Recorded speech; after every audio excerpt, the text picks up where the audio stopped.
Herkese merhaba, kanalıma hoş geldiniz. Uzun zamandır yapmayı düşündüğüm bir proje vardı. Bu görmüş olduğunuz şahane çanta, ünlü bir markaya ait plaj çantası olarak tasarlanmış bu çantayı ördüm.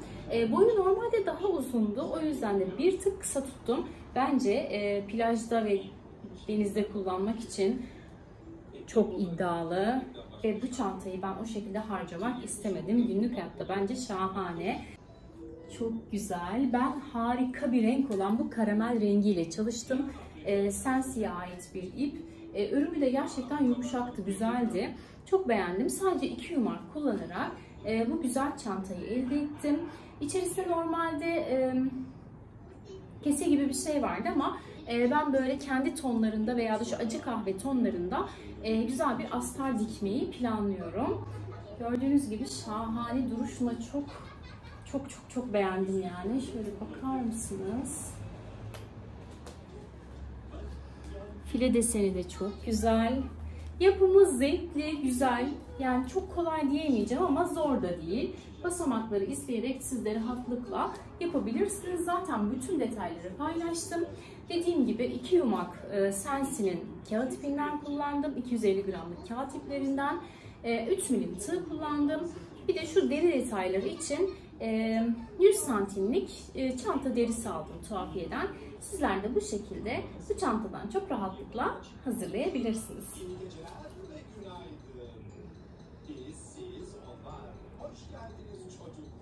Evet, videoma geçmeden önce lütfen kanalıma abone olup beni takip etmeyi unutmayın. Yorumlarınız ve destekleriniz çok önemli. O zaman keyifli seyirler. Evet, kullandığım iple başlamak istiyorum. Sensi'nin bu kağıt ipini kullanacağım. Ben rengine bayıldım. Harika bir renk. Şöyle isteyenler için göstereyim. Bakın, sütlü kahve latte olarak geçiyor. Gerçekten şahane bir renk. Böyle karamelimsi bir ton. Ben bayıldım. O yüzden de bununla çalışmak istedim. Diğer kağıt iplerden farklı olsun istedim. Bakar mısınız şunun güzelliğine? Kalınlık olarak da çok kalın bir ip değil. Yani yapısı güzel. Örümü o kadar da sıkıntılı değil. Yani örümü de kolay, zevkli. O yüzden bununla yapacağım. Tığımı göstermek istiyorum. Tamam. Tığım 3 milim. O zaman hemen tarifimize başlayalım. Şöyle ipimi sabitliyorum. Ardından da 11 tane zincir çekiyorum. 1, 2, 3, orta ayarda çekiyorum zincirlerimi. 4, 5,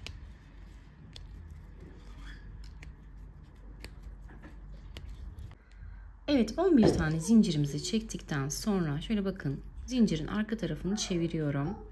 Şu 11. zincirimi atlıyorum.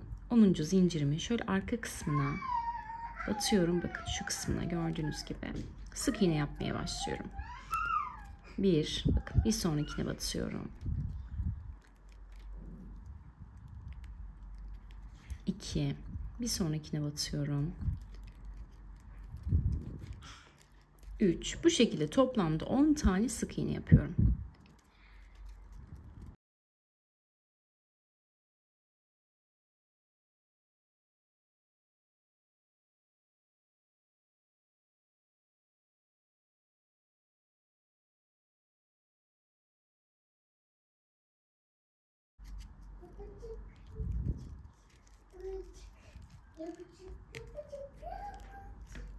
Evet, bakın 10 tane sık iğnemi yaptım. Şimdi örgümü çeviriyorum. Bakın, direkt zincir çekmeden ilk sık iğnemin dibine batıyorum. İlmeğimi çıkarıyorum ve bir tane sık iğne yapıyorum. Devam ediyorum. Şöyle bakın, aradaki sık iğnelerimi sonuna kadar örüyorum. Yani bu 10 tane sık iğneyi bu şekilde döne döne öreceğiz. Hiçbir artırma eksiltme yapmamaya gayret etmemiz gerekiyor. Çünkü düz bir ilerleme istiyoruz. O yüzden de bakın, her sık iğnenin tepesine birer tane sık iğne yapmamız gerekiyor.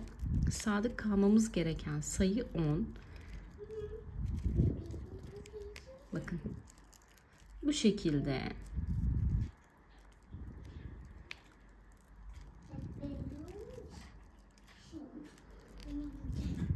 Sayalım şimdi. 1, 2, 3, 4, 5, 6, 7, 8, 9. Şimdi sonuncu ile ilgili şöyle bir şey söyleyeceğim. Direkt şu noktaya batarsanız kenarda böyle tırtık gibi bir açıklık olacaktır. O yüzden de şöyle sonuncuyu köşeden ilmek çıkarıp o noktaya batıyorum. Evet, gördüğünüz gibi.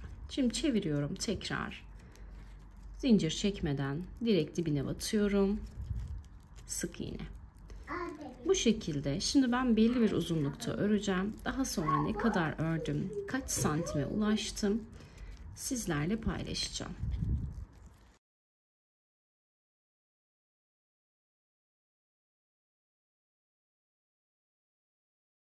Evet, şimdi ben parçamı belli bir uzunlukta ördüm. Şimdi ne kadar ördüm sizinle paylaşacağım.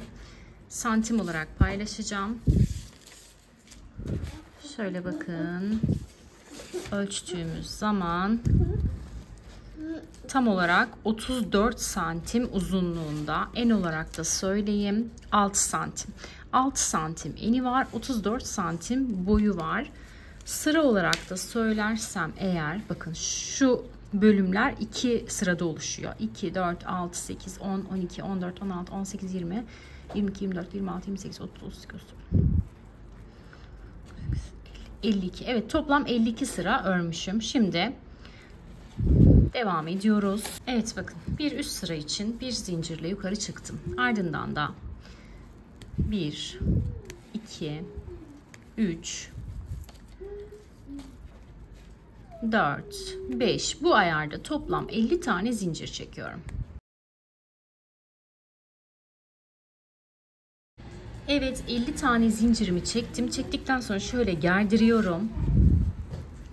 Ve bakın buradaki sık iğnelerimiz vardı ya, ilk sık iğneden zincir çıkarmıştık. İkincisine giriyorum. Şöyle bir sık iğne ile sabitliyorum. İlk zincir detayımızı yapmış olduk. Bundan toplam 9 tane olacak. Şimdi ikincisini yapıyoruz. Yine aynı şekilde 50 tane zincirimi çekiyorum. Evet, 50 tane zincirimi çektikten sonra şöyle bakın elimle gerdiriyorum. Ve geliyorum bir sonraki sık iğneye. Giriyorum. Ve buraya sabitliyorum. Şimdi bakın ikincisini de yaptık. Şimdi böyle aynı mantıkla hepsini yapacağım. Toplamda 9 tane şu yaptığımız zincir detayı olacak. Şu an 2 tane var. Hemen tamamlayıp dönelim.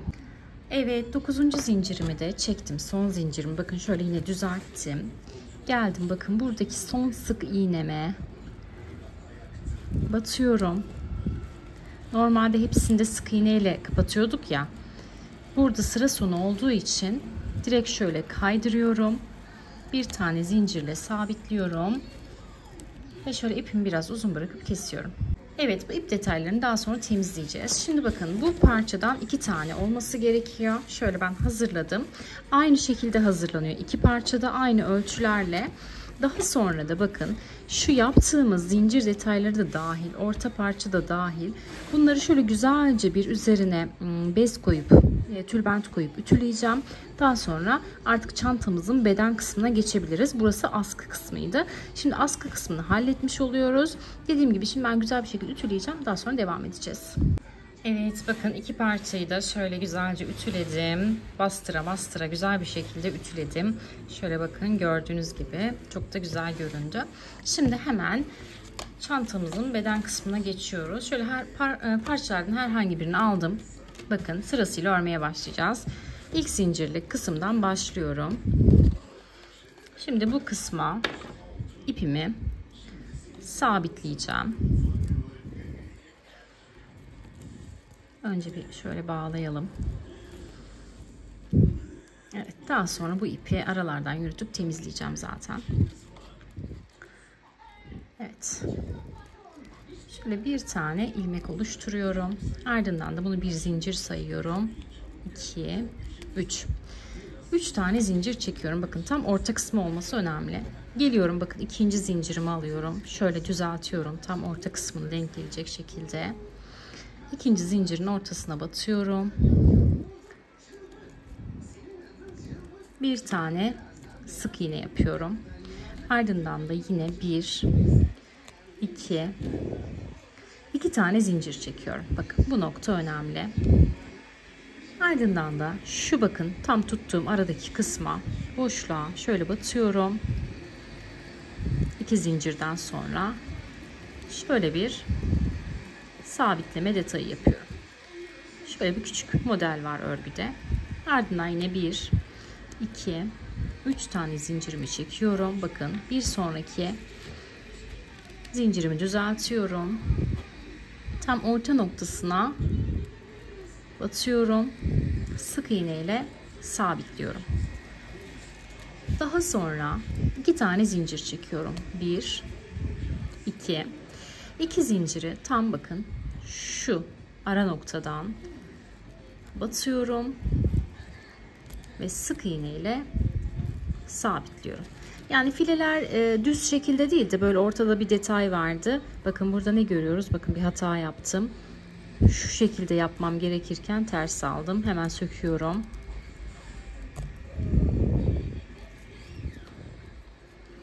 Tam düzeltememişim bakın. Şöyle düz bir şekilde olması gerekiyor. Ortadan batıyorum. Evet, sabitliyorum. Bakın bu şekilde gördüğünüz gibi düz oldu. Şimdi 2 tane zincir çekiyorum. Bu çektiğim 2 zinciri bakın bu noktaya batıyorum. Sık iğne ile sabitliyorum. Yani amacımız şu detayı vermek. Şimdi 3 zincir çekiyorum. Geliyorum bir sonraki zincirime. Bakın alıyorum. Şöyle yine düzeltiyorum, gerdiriyorum. Düz tarafından giriyorum.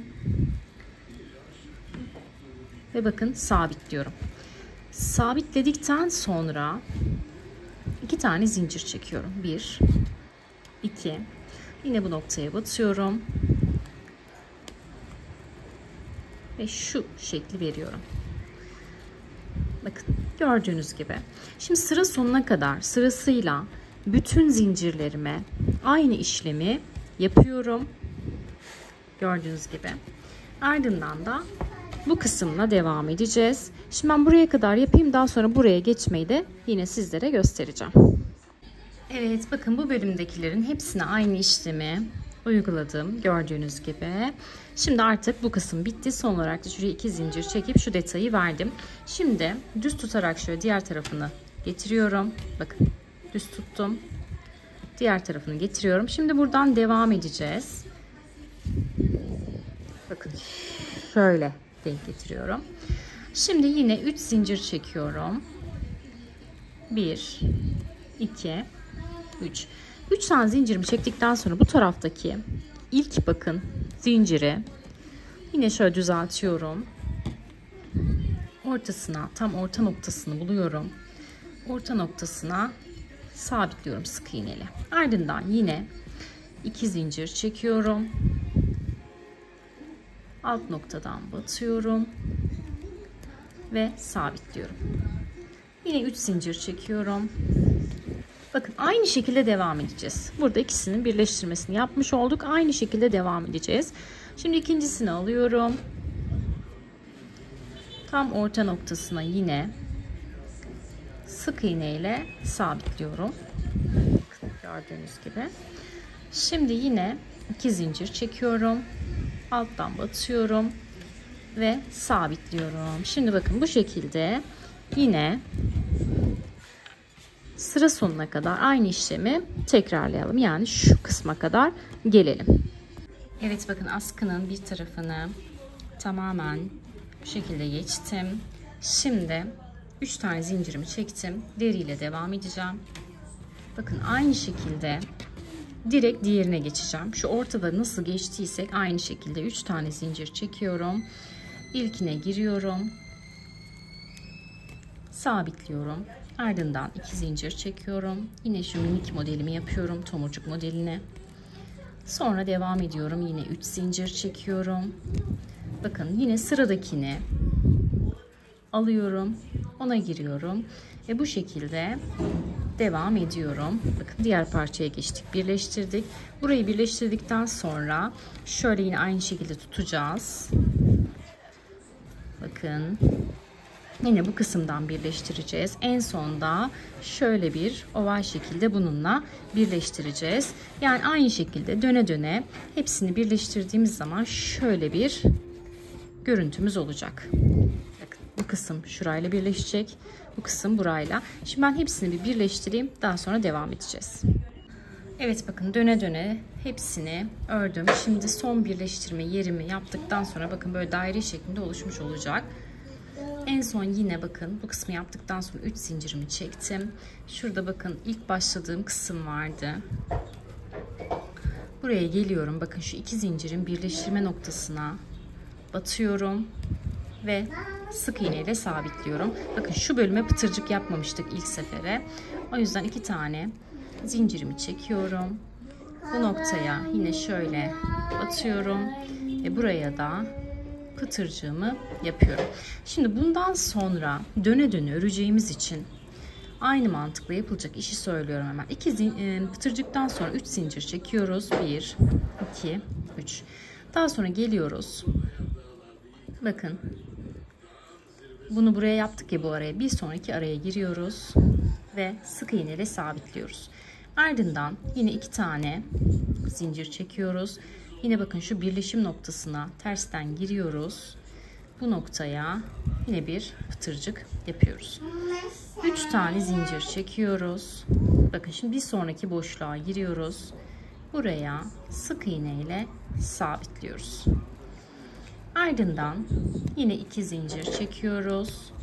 Yine şöyle alttan batıyoruz ve sabitliyoruz.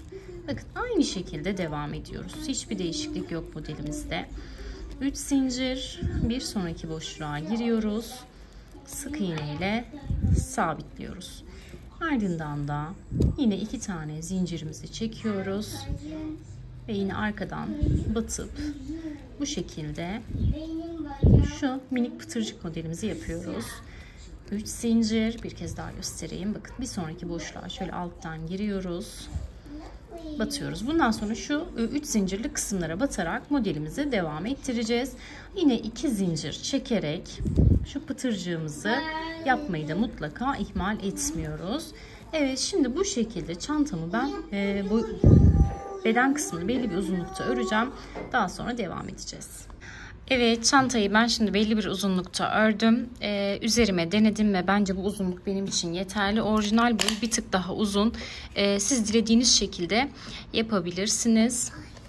Şimdi hemen başlayacağım. Evet, şimdi santim olarak da ölçülerini paylaşacağım sizinle. Normalde boyu bir tık daha uzundu ama ben o kadar uzun istemedim. Çünkü alt tabanı da yapacağız. Şöyle bir 4-5 santimde o olacak. Çok böyle plaj çantası boyutunda istemediğim için, günlük hayatta kullanmak istediğim için bu boyut benim için yeterli. Şöyle bakın, üzerinden de bir sıra ütü geçtim ters yüzünden. 27 santim uzunluğunda eni, pardon 27 santim uzunluğunda boyu, enine de bakalım şöyle. Eni de 42 santim genişliğinde. Enine bir şey yapamadım çünkü modelin başlangıcından dolayı eni geniş oldu. Ama boyunu dilediğiniz gibi ayarlayabilirsiniz. Dediğim gibi şöyle bir 4-5 santimde tabanı gelecek. O yüzden de bu boy benim için yeterli. Koluma taktığımda zaten duruşu gayet güzel oldu. Şimdi taban kısmıyla devam ediyoruz. Oval bir taban hazırlayacağız. Hemen başlayalım. Evet, şimdi taban için zincir çekerek başlıyoruz. Zincirlerimi orta ayarda çekiyorum. Toplamda 45 adet zincir çekiyoruz.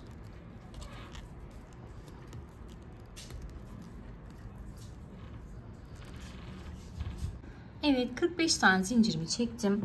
Şimdi örgümü çeviriyorum. Şu arka kısımlarına batarak sık iğne yapmaya başlıyorum. 45.'yi dönüş zinciri olarak düşünüyoruz. Toplamda 44 tane sık iğne yapıyoruz. Bakın, bu noktalara batarak sık iğnelerimi yapıyorum.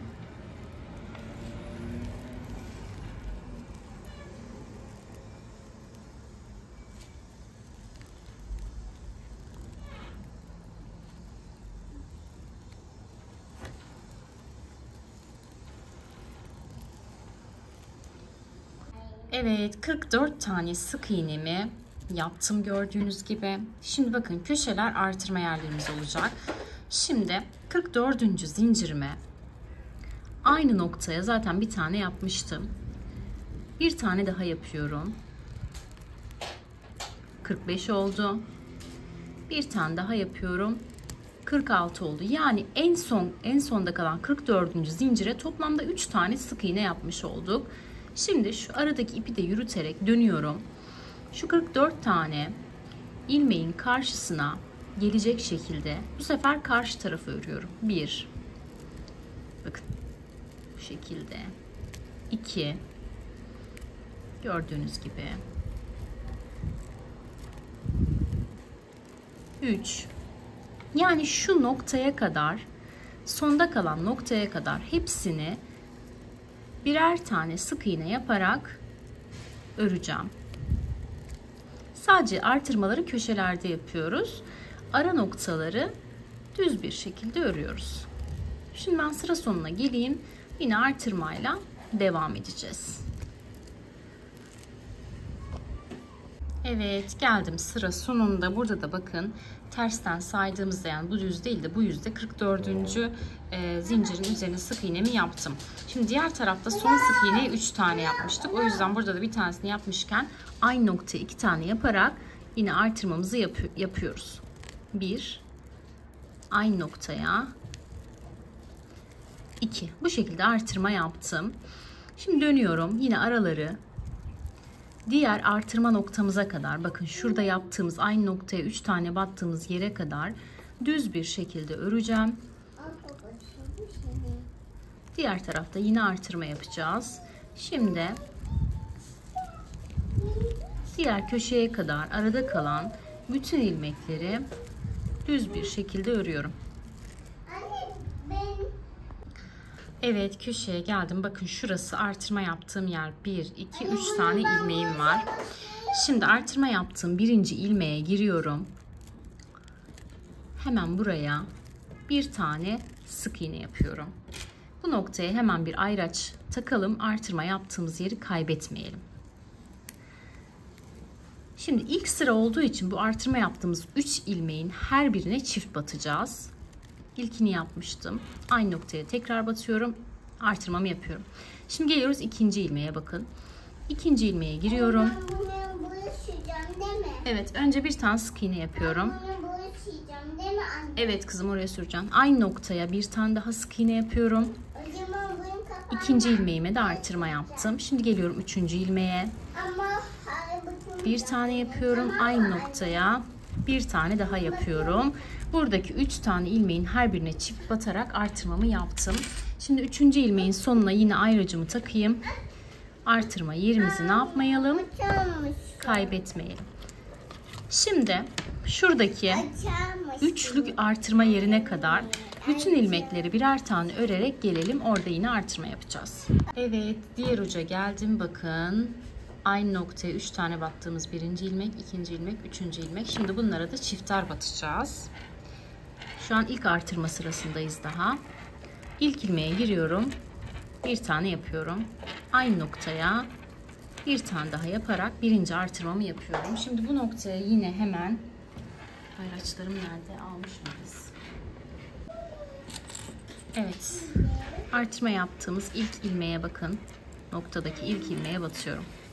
Şimdi ikinci ilmeğe geçiyoruz. İkinci ilmeğe de yine bir, aynı noktaya tekrar batıyorum. 2, artırmamı yapıyorum. Üçüncü ilmeğe giriyorum. 1, aynı noktaya tekrar batıyorum. 2, artırmamı yapıyorum. Şimdi bakın, burada da yine artırmanın bittiği noktaya bir ayracımı takıyorum. Bakın, 3 tane olan ilmeğimiz 1, 2, 3, 4, 5, 6 tane oldu. Şimdi bu aradaki ilmeklerin her birine birer tane batarak bu artırma noktasına kadar düz bir şekilde örelim. Burada tekrar devam edeceğiz. Evet, geldim bakın sıra sonuna. Yine artırmayla devam edeceğiz. Bakın, artırma kısmındaki ilk ilmeğimiz. Buna bir tane batıyorum. Hemen buraya ayracımı takıyorum. Birinci ilmeğe tek battım. İkinciye giriyorum. çift batıyorum. Burada bir tek bir çift yapacağız. İkinciye çift battım, bir tane artırma yaptım. Üçüncüye tek batıyorum. Dördüncüye yine çift batıyorum. Bir tek bir çift yani bu kısım. Beşinciye tek batıyorum.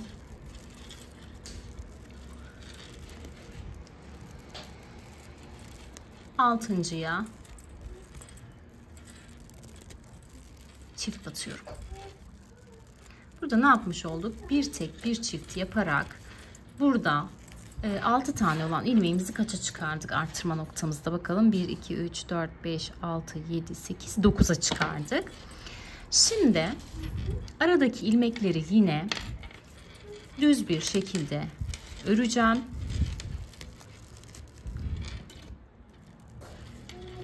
Köşe noktada yine artırma yapacağız. Burada bakın 3 tane ilmeğimiz var. Burada pardon 3 değil 5 tane ilmeğimiz var. Burada ilmek sayımızı 9'a çıkardık. Bu noktada da yine 9'a çıkaracağız. Şu an ikinci sıradayız. İkinci sıranın bir bölümünü yaptık. Diğer bölümünü yapacağız. Aradaki ilmekleri düz bir şekilde örelim. Burada tekrar devam edeceğiz. Evet, yine köşe noktaya geldik. Ne yapıyorduk? Bir tek bir çift yapıyorduk. Burada da ilk ilmeğimi hemen tek yaptım. Çok güzel olmuşsun. Ama çıkmadı. Yıkarsak çıkar kızım.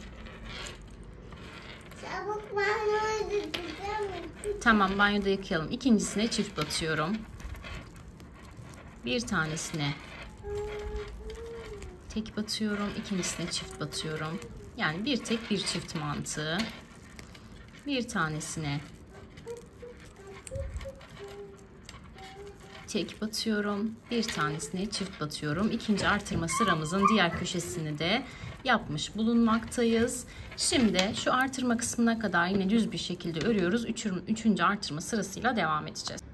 Evet, artırma yaparak yine geldim. Devam ediyoruz. Şimdi bu sırada da yapacağımız işlem iki tek bir çift olacak. İlk artırma ilmeğime bir yapıyorum. Bir sonrakine yine bir yapıyorum. Yani tek yapıyorum. Üçüncüye çift yapıyorum. İki tek bir çift. İlk çiftimi yaptım.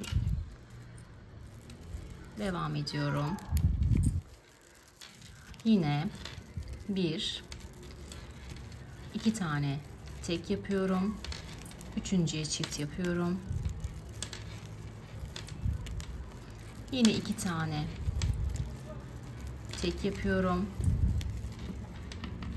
Hemen ayracımı çıkarıyorum. Üçüncüye çift yapıyorum. Bir, iki. Evet, iki tek bir çift şeklinde burada artırmalarımızı yaptık. Şimdi yine ayracımı takıyorum. Şimdi şu arayı yine düz bir şekilde örüyorum.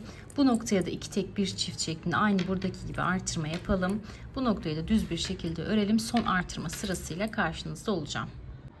Evet, tekrar artırmayla devam ediyoruz. Bu noktada da 3 tek bir çift yapacağız. İlk tekimi yapıyorum. 1, ikincisine de tek yapıyorum.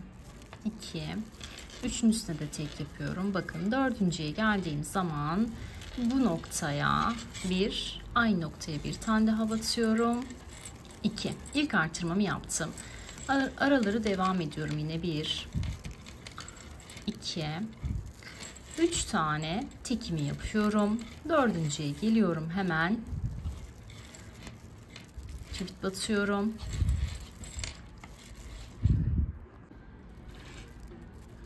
Devam ediyorum yine. 1, 2, 3 tane tekimi yapıyorum. Dördüncüye geliyorum. Ve buraya da çift yapıyorum. Bakın son artırmamızı da yapmış olduk. Şimdi toplam artırma yaptığımız ilmeği hemen söyleyeyim şurada. Bakın 1, 2, 3, 4, 5, 6, 7, 8, 9, 10, 11, 12, 13, 14, 15. Kenar ilmekleriyle birlikte 15 tane ilmek var bu arada. Şunlar zaten 44. ilmekti baştaki ve sondaki. O zaman toplamda 13 tane artırma yapmış olduk. Araları düz öreceğiz. Bu tarafa da yine aynı şekilde artırmayı yapacağız. Ve bitireceğiz. Bu noktaya geldiğimiz zaman düz örmeye başlayacağız. Şimdi ben tamamlayıp geliyorum. Evet, son artırmamı da yaptım. Bakın gördüğünüz gibi. Şimdi şöyle emaneten bir tutarsak, bakın kapatmayı düşünürsek şöyle, eğer kapatmıyor. O yüzden en az bir sıra daha artırma yapacağım. Daha sonra da biraz da ütülersek genişler ve tam kapatır diye düşünüyorum tabanı. O yüzden de en son 3 ör 1 artır yapmıştık. Şimdi 4 ör 1 artır yapacağız köşelere ve bir sıra daha öreceğiz. Şimdi aynı mantıkla 4 ör 1 artır yapalım. Bir sıra daha örelim. Daha sonra tabanımızı ütüleyip dönelim. Evet, bir sıra daha artırma yaptım. Yani en son 4 tek 1 çift yaptım. Güzelce de ütüledim. Taban kısmını bu aşamada ütülememiz gerekiyor. Daha sonra bakın şöyle göz kararı yerleştirdiğim zaman tahmini olarak biraz böyle üst kısmı yedirerek yani yerleştirirsek olur diye düşünüyorum. Çok da alt tabanın geniş olsun istemiyorum. Böyle kötü durur diye düşünüyorum. O yüzden burası yeterli. Şimdi belli bir sayıda, belli bir sırada düz bir şekilde artırma eksiltme yapmadan biraz böyle yukarıya doğru şekil alsın diye öreceğim. Daha sonra ne kadar ördüğümü sizlerle paylaşacağım ve birleştirme kısmına geçeceğiz. Efendim canım. Söyle. Hadi oyuncaklarını topla. Topla, gideceğiz. Evet, şimdi ben tabanı belli bir uzunlukta ördüm. Ne kadar ördüğümü de hemen sizinle paylaşmak istiyorum. Bakın şurası bizim tabanımızdı değil mi? Birinci sıramız bu. Üstten sayarsak, diğer yönü değil, tek yön sayacağım. 1, 2, 3, 4, 5, 6, 7, 8, 9, 10, 11, 12, 13. Toplam 13 sıra ördüm. Şöyle tuttuğumda bence genişliği gayet yeterli oldu. Çok sarkık bir taban istemiyorum. Şimdi bu tabandaki ilmek sayımız 121 tane ilmeğim var. Şuradaki filelerde de toplam 37 tane filem var. Her filede de 3'er ilmek üzerinden düşünürsek, eğer 3 tane zincir çekmiştik ya, toplam 111 tane filem var. Arada 10 tane ilmek farkı kalıyor. O ilmek farkında aralara yedireceğiz. Yani ara ara bir yere şu boşlukların bir tanesine 3 kere değil de 4 kere batarak şuradaki sık iğnelerimizi buraya yedireceğiz. Onu ara ara istediğimiz kısımlara batabiliriz. Önemli olan aynı, mesela atıyorum işte şu kısma işte 3-4 defa aynı yere batmamak. Önemli olan mesela birini buraya, birini buraya, birini buraya gibi aralıklı bir şekilde o 10 tane ilmeği dağıtacağız. Şimdi birleştirmeye geçiyoruz. Bakın bulunduğum noktadan, evet, birleştirmeye başlıyorum. Bakın bulunduğum noktadan direkt şöyle, bakın şöyle kenarlarda tahmini olarak bir kısım yer bırakarak birleştirmeye başlıyorum. Direkt bakın bulunduğum noktadan filenin içine battım. Bir tane sık iğne yaptım. Şimdi buradaki sık iğneme batıyorum. Diğer taraftan da fileye batıyorum. İkisini birlikte alıyorum. Aynı fileyi ikinci birleştirmemizi yaptık. Üçüncü birleştirmeye geçiyorum. Evet, bakın aynı fileye 3 tane birleştirme yapmış olduk. Şimdi bir sonraki sık iğneye geçiyorum. Bakın bir sonraki 3 zincirlik fileye geçiyorum. Birinci birleştirmem. Bir sonraki sık iğneye geçiyorum. Aynı file içinde ikinci birleştirmem. Bir sonraki sık iğneye geçiyorum. Aynı file içerisinde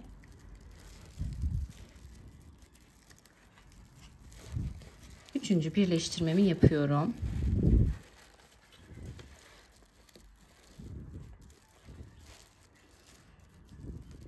Evet, gördüğünüz gibi şöyle ilmekler dışa doğru görünecek. Devam ediyorum. Bir sonrakine geliyorum. Tam şu noktada yedireceğim ilmeklerden. Bir tane yedirerek başlayacağım. Birincisi.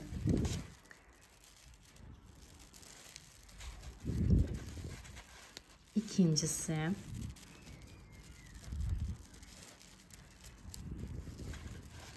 üçüncüsü.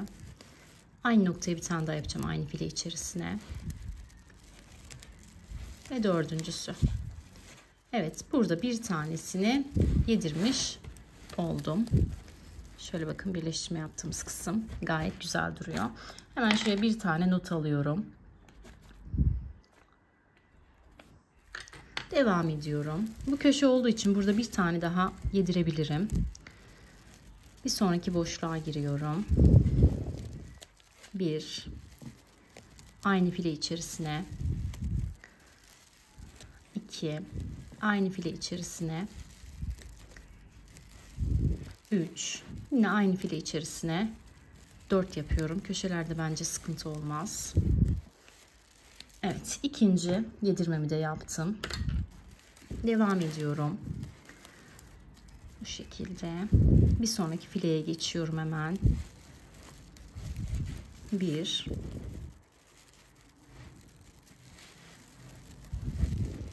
2.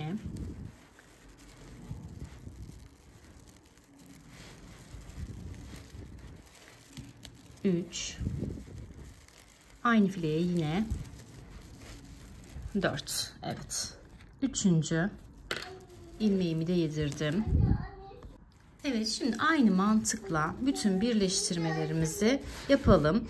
Bu kısımda ve bu kısımda yedirmeleri yapacağım. Ben kararımı öyle değiştirdim. Aralarda yedirme yapmayacağım. Aralar düz görünsün istiyorum. Köşelerde böyle yığılma olabilir, sorun değil.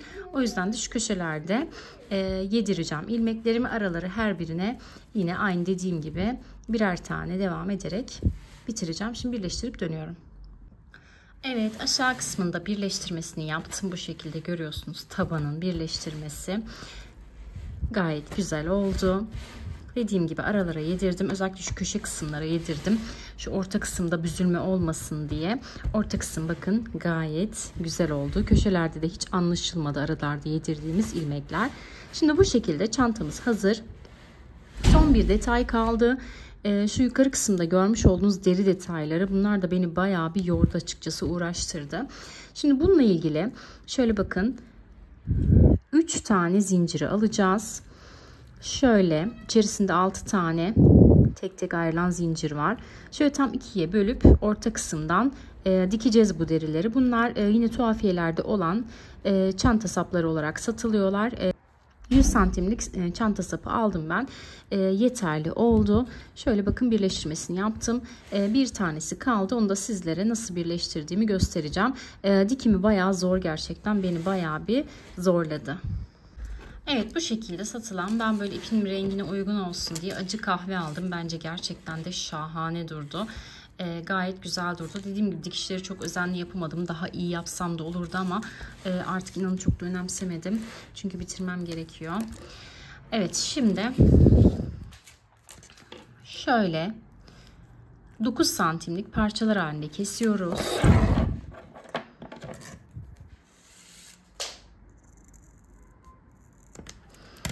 Evet bakın, 100 santimden bu kadar arttı. Onu da belki şu beğenmediklerimi sonradan geniş bir zaman diliminde düzeltirim diye ayıracağım. Şu şekilde polyester bir ipim var. Şimdi bunu iğneme takacağım. Evet, çantanın şöyle içte kalacak kısmından şöyle bakın 3-3 ayırarak zincirlerimizi ortalıyoruz.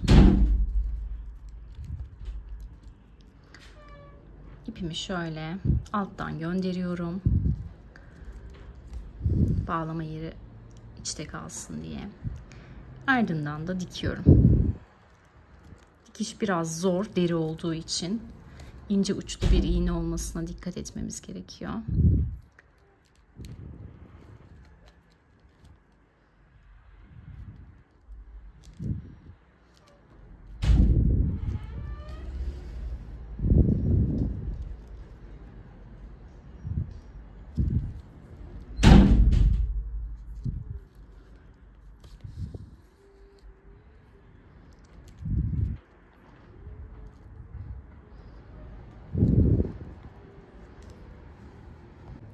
Önce böyle bir sıra geniş geniş dikeceğim, aralıklı aralıklı. Sonra üzerinden bir sıra daha geçeceğim.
Zaten dikim zor. Bir de kamerada dikmek daha zor, masada dikmek.